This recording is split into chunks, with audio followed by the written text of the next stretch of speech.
الحمد لله نحمده ونستعينه ونستغفره ونؤمن به ونتوكل عليه ونعوذ بالله من شرور أنفسنا ومن سيئات أعمالنا من يهده الله فلا مضل له ومن يضلله فلا هادي له ونشهد أن لا إله إلا الله وحده لا شريك له ونشهد أن سيدنا مولانا محمدا عبده ورسوله وما بعد أعوذ بالله من الشيطان الرجيم بسم الله الرحمن الرحيم الذين يستمعون القول فيتبعون أحسنه أولئك الذين هداهم الله وأولئك هم أولو الألباب صدق الله العظيم اللهم صل على سيدنا محمد وعلى آل سيدنا محمد وبارك وسلم اللهم صل على سيدنا محمد وعلى آل سيدنا محمد وبارك وسلم اللهم صل على سيدنا محمد وعلى آل سيدنا محمد وبارك وسلم السلام عليكم ورحمة الله وبركاته. மனித சமுதாயத்திலே யாரெல்லாம் தங்களுடைய அறிவு சார்ந்த திறமைகளினால், ஆராய்ச்சியினால், அபூர்வ கண்டுபிடிப்புகளால் உயர்ந்த அந்தஸ்திலே மக்களால் பிரபலமாக பேசப்படும் பொழுது அவர்களை மக்கள் கண்ணியப்படுத்தும் முகமாக அவர்களுக்கு சிறப்பு பட்ட பெயர்களை எல்லாம் சூட்டி இவர் ஒரு விஞ்ஞானி, ஆராய்ச்சியாளர், சிறந்த நீதிபதி, மிக சிறந்த இன்ன தொழில் அதிபர் என்பதாகவெல்லாம் அவருக்கு பெரும் பட்டங்களை சூட்டுவது உண்டு. இந்த சிறப்புகள் மனிதர்களுக்கு கொடுக்கப்படுவது அவர்களுடைய அறிவின் திறமையின் காரணமாக அவர்கள் சிறப்பிக்கப்படுகின்றார்கள். மனித சமுதாயத்தில் இருந்து அவர்கள் சற்று உயர்ந்தவர்களாக கருதப்படுகின்றார்கள். இந்த அறிவு சார்ந்த திறமை என்பது இரண்டு வகைப்படும். ஒன்றாவது அல்லாஹு தஆலா நேரடியாக கொடுக்கக்கூடிய திறமைகள். இதை இல்மே வஹபி, அல்லாஹுவால் வழங்கப்படக்கூடிய அறிவு ஞானம் என்பதாக சொல்லப்படும். மற்றொன்று இல்மே கசபி, அதற்காக வேண்டி பொருள் செலவு செய்து அதற்காக காலங்களை எல்லாம் ஒதுக்கி காலேஜுகளிலே,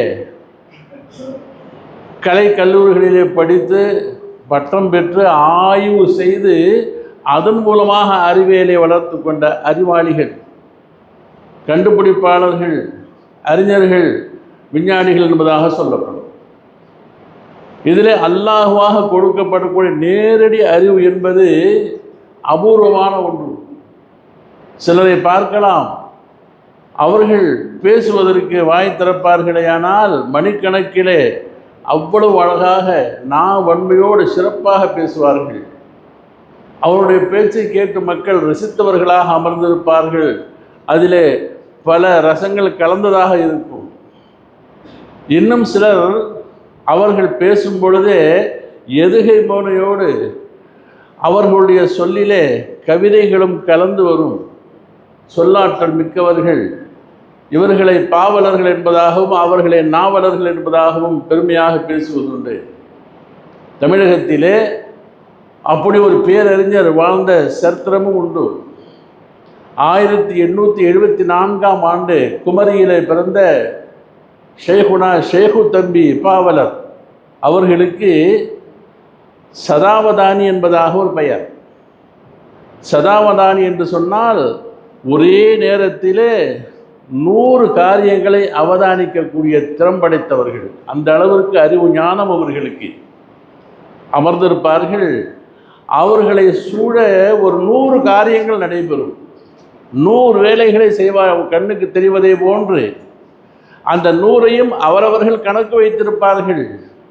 அந்த 100 காரியங்களையும் அந்த டைம் நேரம் முடிந்ததற்கு பிறகு அவர்கள் கரெக்டாக நீ இத்தனை முறை அங்கு தட்டினாய், நீ இத்தனை விதைகளை தரையில் போட்டாய், அந்த பெண்டுலம் இத்தனை முறை ஆடியது, என் முதுகிலே நீ குச்சியால் இத்தனை முறை தொட்டு தொட்டு எடுத்தாய், இப்படி 100 காரியங்களை அவர்களுக்கு முன்னால் செய்யப்படுமையானால் அந்த 100ஐயும் அவதானித்து சொல்லுவதிலே கைதேர்ந்தவர்கள். அப்படி வாழ்ந்த ஷேகு தம்பி பாவலர் அவர்களை சொல்லலாம். அதே போன்று அறிவு, ஆற்றல், கண்டுபிடிப்பு என்று சொல்லும் பொழுது பல பேர் இருக்குகின்றார்கள். அதில் நமது தமிழகத்திலே சொல்லும் பொழுது ஏபிஜே அப்துல் கலாம் அவர்களை சொல்லுவார்கள், எல்லா மதத்தார்களும் போற்றுவார்கள். எந்த அளவிற்கு என்று சொன்னால் சமீப காலமாக நம்முடைய ஊடகங்களில் ஒரு செய்தி வந்து கொண்டிருக்கின்றது. என்னவென்று சொன்னால், அந்த ராமேஸ்வரத்திலே ஒரு டெம்பிள், கோவில், அந்த டெம்பிளுக்கு பெயரே ஏபிஜே அப்துல் கலாம் டெம்பிள். அதனுடைய மேல் பிரகாரத்திலே, அவருடைய மேல் அந்த பார்வையிலே அவருடைய சிலையை வைத்திருக்கின்றார். கடவுளாக கும்பிடுவதை போன்ற ஒரு காட்சி.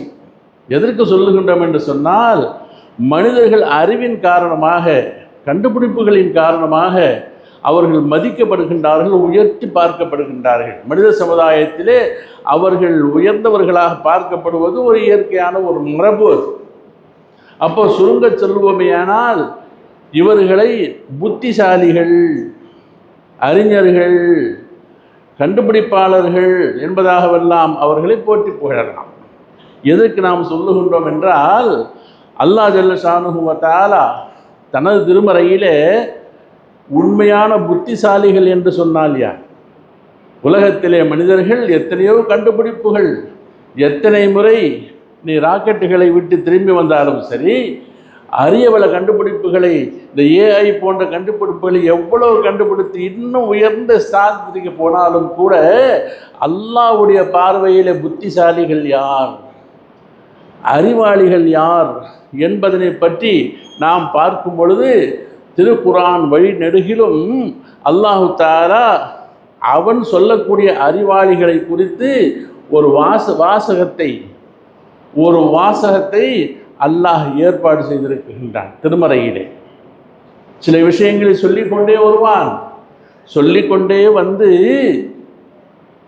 லஆயாத்தின் லிஉலில் அல்பாபு, நாம் சொல்லக்கூடிய இந்த விஷயத்திலே அறிவாளிகளுக்கு, புத்திசாலிகளுக்கு பல படிப்பினைகள் உண்டு என்பதாக சொல்லுவான். இன்ன ஃபீ ஹல்கிஸ் ஸமாவாத்தி வல் அர்தி வக்திலாஃபில் லைலி வன் நஹாரி லஆயாத்தின் லிஉலில் அல்பாப், நிச்சயமாக இந்த வானங்களை, பூமியை, அதில் உண்டான பிரம்மாண்ட வஸ்துக்களை எல்லாம் படைத்திருப்பதும், இந்த இரவும் பகலும் மாறி மாறி வருவதிலும் புத்திசாலிகளுக்கு படிப்பினை உண்டு அப்படிங்கிறான். அப்போ அல்லாஹு தாலாவுடைய பார்வையிலே அறிவாளிகள், புத்திசாலிகள் என்று சொன்னால், நாம் கணக்கு வைக்கக்கூடிய இந்த உலக சம்பந்தமான அறிவியலை, ஆராய்ச்சியினை, கண்டுபிடிப்புகளை படித்தவர்களை எல்லாம் அறிவாளிகள் என்பதாக நாம் சொல்லுகின்றோமே, அல்லாஹ்வுடைய பார்வைக்கும் நமது பார்வைக்கு மத்தியிலே ஏகப்பட்ட வித்தியாசம்.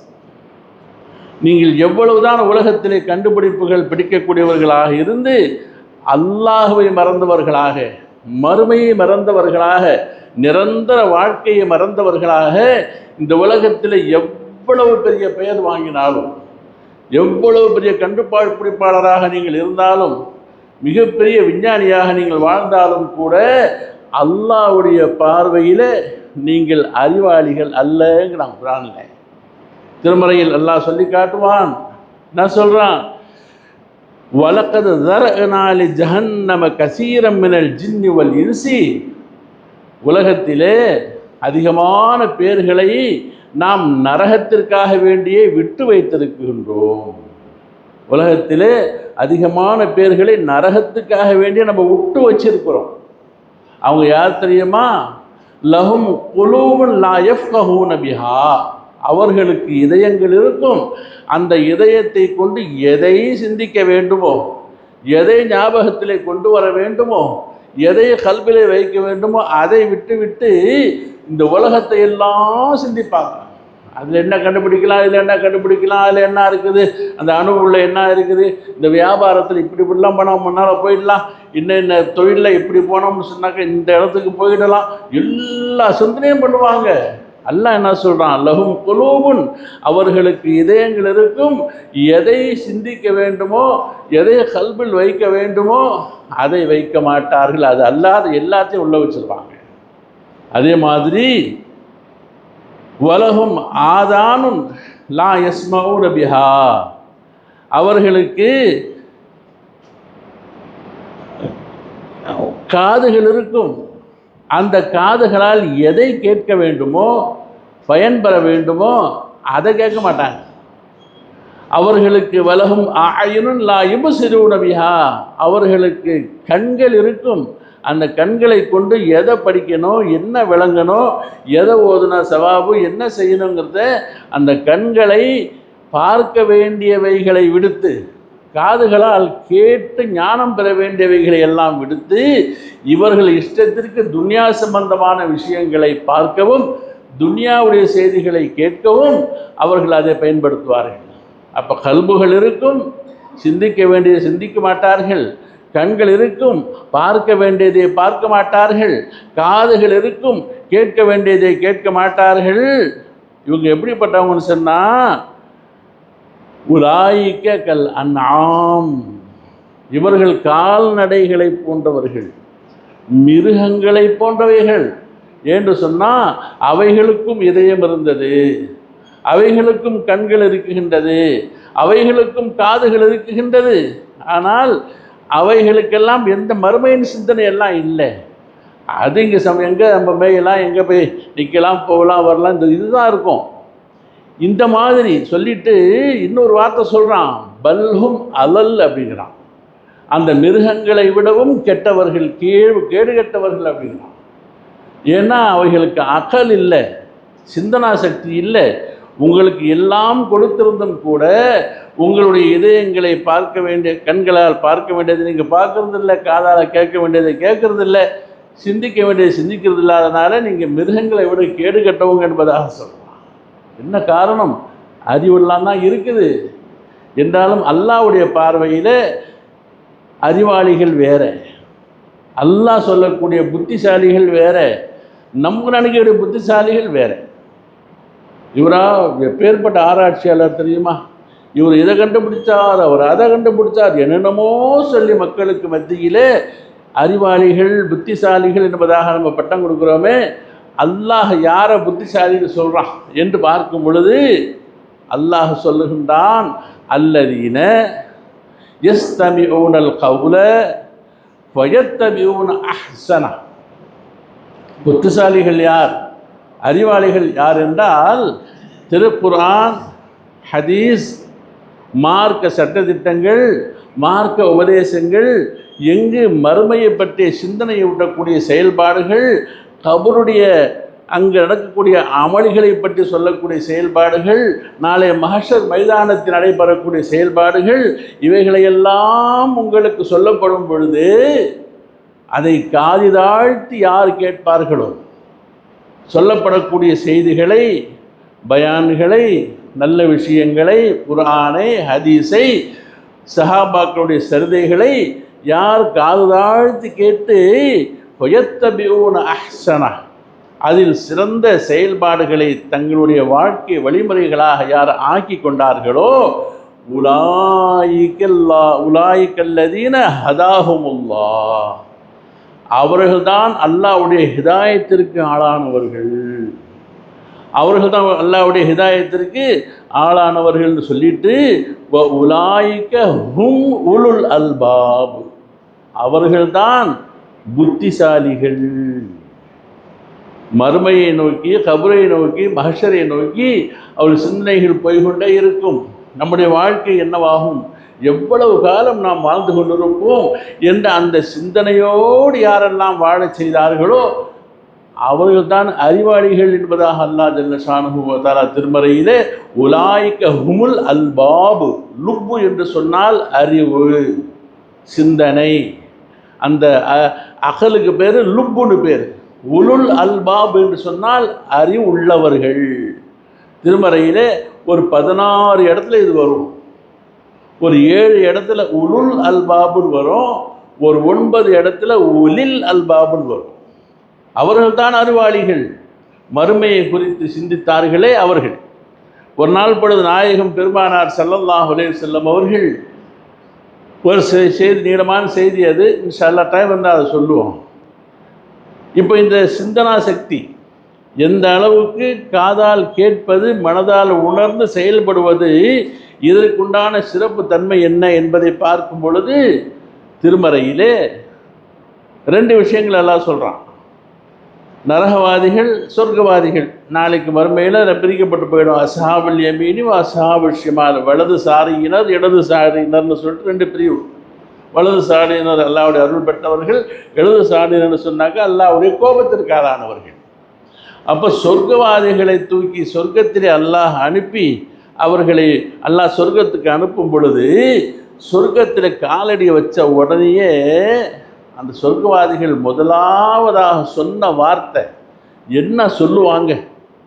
சொர்க்கவாதிகள் சொர்க்கத்துக்கு போனதுக்கு அப்புறம் என்ன முதல் வார்த்தை அவங்க சொல்லுவாங்க என்பதையும் அல்லாஹ் சொல்கிறான் குர்ஆன்ல.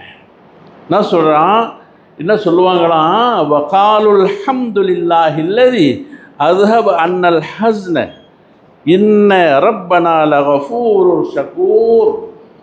அல்ஹம்துலில்லாஹ், எல்லா புகழும் அல்லாஹ்வுக்கு. எப்படிப்பட்ட ரப்பு அவன்? அல்லதி அஸ்ஹப அன்னல் ஹசன், எங்களுடைய கவலையெல்லாம் என்னோட ஒளிஞ்சு போச்சு. ஒவ்வொரு நாளும் கவலை, நாளைக்கு என்ன ஆகுமோ, நாளைக்கு என்ன ஆகுமோ, கபூரில் என்ன ஆகுமோ, மஹ்ஷரில் என்ன ஆகுமோ என்ற அந்த கவலையிலேயே எங்களுடைய காலமெல்லாம் இருந்துச்சு. இன்னையோடு எனக்கு கவலையெல்லாம் நீக்கி அல்லாஹ் எங்களுக்கு சொர்க்க வாழ்வை கொடுத்துட்டு, யாரப்பே உனக்கே எல்லாம் புகழ், அல்லாஹ்வே உனக்கு ரொம்ப ஷுக்ர், நன்றி என்பதாக சொல்லுவாங்க. அதே மாதிரி நரகவாதிகளை நரகத்தில் தூக்கி போட்டால், நரகத்தில் போய் கால் வச்ச உடனே அவங்க என்ன வார்த்தை சொல்லுவாங்கங்கிறதையும் எல்லாம் சொல்கிறான். சொர்க்கத்துக்கு போனவுடனே சொர்க்கவாதிகள் என்ன சொல்லுவாங்களோ அதே மாதிரி நரகவாதிகள் அங்கே போனோன்னா சொல்லுவாங்க, காலு சொல்லுவார்கள், லவ் குன்னா நஸ்மவு அவ் நஅகிலு மா குன்னா ஃபி அஸ்ஹாபி ஸஈர். உலகில் நாம் வாழும் பொழுது எவ்வளவோ நல்ல செய்திகளை சொன்னார்கள், எவ்வளவோ அற்புதங்கள் குர்ஆன் நம்மளுக்கு சொல்லி காட்டியது, எவ்வளவோ ஹதீஸ்கள், எவ்வளவோ பயான்கள், எவ்வளவோ ஜும்மாக்களில் என்னென்னமோ நல்ல நல்ல விஷயங்களை எல்லாம் சொல்லி கேட்டோம். அதை உண்மையாக கேட்டிருப்போமே, ஆனால் காது தாழ்த்தி கேட்டு மனசுக்குள்ளே இறக்கி நம்ம செயல்பாட்டில் கொண்டு வந்திருந்தா, லவ் குன்னா நஸ்மாவு வ நஅகிலு, நாம் காதால் கேட்டு அகலில் கொண்டு போய் சிந்திச்சு நம்ம ஒரு அறிவாளியாக நம்ம செயல்பட்டு இருப்போமே, ஆனால் அந்த நிலைமை நம்மளுக்கு மா குன்னா ஃபி அஸ்ஹாபி ஸஈர், இந்த நரகவாதிகளோடு இந்த நரகத்திற்கு உரியவர்களில் நாம் ஆகியிருக்க மாட்டோமேன்னு சொல்லுவாங்க. சொர்க்கவாதிகள் சொல்லக்கூடியதை என்ன சொல்லுவாங்கிறது அல்லாஹ் சொல்லிட்டான், நரகவாதிகள் என்ன சொல்லுவாங்கன்னு அல்லாஹ் சொல்லிட்டான். அப்போது நல்ல விஷயங்களை கேட்டுறது பெருசு இல்லை, செயல்பாட்டில் கொண்டாடணும். அப்போ ஹதீஸ் ஆயத்துகள் சொல்லுவதை நன்கு மனதில் இறக்கி சிந்தித்து செயல்பட வேண்டும். இப்போ பாருங்கள், மக்கள் அதிகமாக கூடக்கூடிய நாட்கள் என்னங்க? வருஷத்தில் 2 நாள், 2 பெருநாள் எல்லாம் கூடுவோம். ஹஜ்ஜி பெருநாள், நோன்பு பெருநாள், எப்போ ஜும்மாவுக்கு வராதவங்க எல்லாம் வந்துடுவாங்க. பெருநாள் தொழுகைக்கு போகணும்னு சொல்லிட்டு வந்துடுறோமா? அதே மாதிரி ஜும்மா. அப்போ மக்கள் அதிகமாக கூடக்கூடிய அந்த இடங்களில் எல்லாம் ஹுத்பா, பிரசங்கம், அங்கே பிரசங்கம் செய்யணும், மார்க்கத்தை சொல்லணும், குர்ஆனை சொல்லணும், ஹதீஸை சொல்லணும், மார்க்க வழி நடப்பதற்காக வேண்டி மக்களுக்கு ஆர்வப்படுத்த வேண்டும், தக்வாவை சொல்லியாக வேண்டும். அது எந்த அளவுக்கு அது பயானுக்கு சிறப்புன்னு சொன்னால், லோஹருடைய தொழுகை தினமும் 4 ரக்காத் தொழுகிறோமா இல்லையா? லோஹர் தொழுகை ஃபர்து எத்தனை ரக்காத்து? 4 ரக்காத் தொழுகிறோம். ஜும்மா அன்னைக்கு மட்டும் 2 ரக்காத் தான் தொழுகிறோம். ஜும்மா அன்னைக்கு 2 ரக்காத் தான் தொழுகிறோம். ஏன் 2 ரக்காத் கன்சிஷன் சொன்னால் கன்சிஷன் பண்ணலை, 2 குத்துபா ஓதுறாங்க பாருங்கள். இந்த 2 குத்துபாவும் 2 ரக்காத்துகளுக்கு சமம். அதுதான் 2 குத்துபா. ஏன் ஒரே அடியாக சொல்லிட்டு ஹஜ்ஜித் உட்காந்துடலாம்ல, ஏன் 2 தடவை ஓதும்? முதல்ல ஒரு குத்பா சொல்லிட்டு 2வது ஒரு குத்பா, முதல் முந்தைய பிரசங்கம் 2வது பிரசங்கம். இந்த 2 ரக்காத்துகளுக்கு சமம். யார் ஒருவர் ஜும்மா தொழுகைக்கு வரார், குத்பா முடிஞ்சு போச்சு, தக்பீர் கட்டும்போது தான் வரார். ஜும்மாவில் குத்பா கேட்கல ஒருத்தவர், அவர் உள்ளே வரும் பொழுது தக்பீர் கட்டிக்கிட்டு இருக்கிறாங்க, அவர் நின்றுட்டார். அப்போது ஹனஃபி மதுஹப் பிரகாரம் அவர் லொஹரையும் தொழுக வேண்டும். என்ன செய்யணும்? அவர் லொஹரும் தொழுகணும். அவர் ஏன்னா குத்பா அவருக்கு கேட்கல, 2 ரக்காத்து விட்டு போச்சு பாருங்கள். ஜும்மா தொழுறதுக்காக வேண்டி ஏதோ அரைக்குறையாக உங்களுக்கு கூலி கிடச்சிட்டாலும் கூட நீங்கள் முழுமையாக நீங்கள் ஜும்மா தொழுந்தவர்களாக ஆக முடியாது என்பதற்காக வேண்டி 4 ரக்காத்துகள் தனியாக தொழ வேண்டும், அவசியம். இன்னும் ஷாஃபி மதுஹபில் எடுத்துக்கிட்டோம்னு சொன்னால் இன்னும் அதிகமான முக்கியத்துவங்க. அப்போ ஜும்மா தொழுகை கூடுவதற்கே அவங்க சில ஷரத்துகள் வச்சுருக்கிறாங்க. ஷாஃபி மதுஹபை சார்ந்த 40 பேர் இருக்கணும் அந்த தொழுகையில். நம்ம ஹனஃபி மதுஹபில் ஒரு 3 பேர் இருந்தால் கூட 2 குத்பா ஓதிவிட்டு என்ன செய்ய போகிற, குத்பா ஓதுனா பிரசங்கம் பண்ண வேண்டிய அவசியம் இல்லை, வேணும்னாலும் சொல்லலாம். ஆயத்துகள் சொல்லப்பட வேண்டும், ஹதீஸுகள் சொல்லப்பட வேண்டும், செலவாத்து சொல்லப்பட வேண்டும். முக்கியம் அதுதான். ஆயத்து, செலவாத்து, ஆயத்து, ஹதீஸுகள், துவா. 2வதுலேயும் செலவாத்து சொல்லி சஹாபாக்கள் மீது துவா செய்கிறது தான். இந்த 2ம் ஷாஃபி மதுஹப் என்ன செய்வாங்கன்னு கேட்டால், அந்த 2ம் எந்த அளவுக்கு முக்கியத்துவம்னா அதை கேட்கக்கூடியவங்க 40 பேர் இருக்கணுமா. ஷாஃபி மதுஹபை சார்ந்தவர்கள் இருந்தால் தான் அவங்களுக்கு ஜும்மாவே கூடும், இல்லைன்னா லொஹர் தான் தொழுகணும். அப்போ 40 பேரும் ஷாஃபிக்காரங்களாக இருக்கணும். அதுக்காக ஷாஃபிகளும் ஹனஃபிகளும் சேர்ந்து தொழுகக்கூடிய மஹல்லாவாக இருந்து என்ன செய்வாங்க, அவங்க குத்பா ஓதி 2 ரக்காத்து ஜும்மா தொழுதுருவாங்க. அதுக்கப்புறம் ஜமாத்தோடு லொஹரையும் தொழுவாங்க. நாகூருக்கு போனால் பார்க்கலாம், சில மஹல்லாக்களில் ஹனஃபியாக்களும் ஷாஃபியாக்களை கலந்துருக்கக்கூடிய மஸ்ஜிதுகள் அதான் செய்வாங்க. அப்போது இந்த குத்பா என்பது தொழுகைக்கு சமம். அதுதான் எல்லாம் சொல்லி காட்டுறான். நாளைக்கு கியாமத்தில் அதான் சொல்லுவாங்களாம், நாங்கள் ஒழுங்காக கேட்காம போயிட்டோமே, சிந்திக்காமல் போயிட்டோமே, நரகத்துக்கு ஆளாகிட்டோமே என்பதாக சொல்லி. இதெல்லாம் ஏன் சொல்கிறோன்னு கேட்டால், அல்லாஹ்வுடைய பார்வையில் புத்திசாலிகள், அறிவாளிகள், சிந்தனையாளர்கள் யார் என்று சொன்னால், இந்த உலகத்தில் பெரிய சிந்தனையாளர், ஒரு வியாபாரத்தில் மேக்னெட், பெரிய மேக்னெட்டுங்க, இவர் அப்படி தொழிலதிபர், இவர் இப்படி தொழிலதிபர், இவர் இன்னதெல்லாம் கண்டுபிடிச்சார் என்று மக்களை எல்லாம் எதையோ சொல்லி அவர்களை புத்திசாலிகள் என்று சொன்னாலும் கூட அல்லாஹு தஆலா சொல்லக்கூடிய செய்தி, திருக்குர்ஆனையும் ஹதீஸையும் மார்க்க சட்ட ஒழுங்குகளையும் நடைமுறைகளையும் காதால் கேட்டு சிந்தித்து செயல்படுகிறார்களே அவர்கள் தான் உண்மையான அறிவாளிகள். அப்படி இல்லாதவர்கள் உலாயிக கல்ல நாம், அவர்கள் கால்நடைகள் என்பதாக அல்லாஹ் சொல்கிறான். நீ கேட்டுக்கிட்டவங்கன்னு சொல்கிறோம். இப்போ நாளை கியாமத்தில் இவர்களுக்குத்தான் வெற்றி, இந்த அறிவாளிகளுக்கு தான் வெற்றி. நம்மளாம் அடிக்கடி ஒரு ஹதீஸ் ஒன்று கேட்போம், என்ன கேட்குறோம், நாளை கியாமத்துடைய நாளையில் எப்படிப்பட்ட நாள் அது, 50,000 ஆண்டுகளுக்கு சமமான ஒரு நாள், 50 அல்ஃப சன. அப்போது 50,000 ஆண்டுகளுக்கு சமமான ஒரு நாள். அந்த நாளிலே அல்லாஹு தஆலா 7 பேர்களுக்கு, 7 வகையான மக்களுக்கு தான் அல்லாஹ் சொர்க்கத்தை கொடுப்பான். சொர்க்கம் என்னங்க, நிழலே இல்லாத நாள். நிழலுடைய அரசுடைய நிழல் தான் சொர்க்கம். அந்த அரசுடைய நிழலில் எல்லாம் 7 வகையான மக்களுக்கு தான் கொடுப்பான். அந்த 7 பேர் யாருன்னு கேட்டால் அவங்க தான் அறிவாளிகளாக உலகத்தில் வாழ்ந்தவங்க, புத்திசாலிகளாக வாழ்ந்தவங்க. அந்த 7 பேரும் 7 நபர்களும்.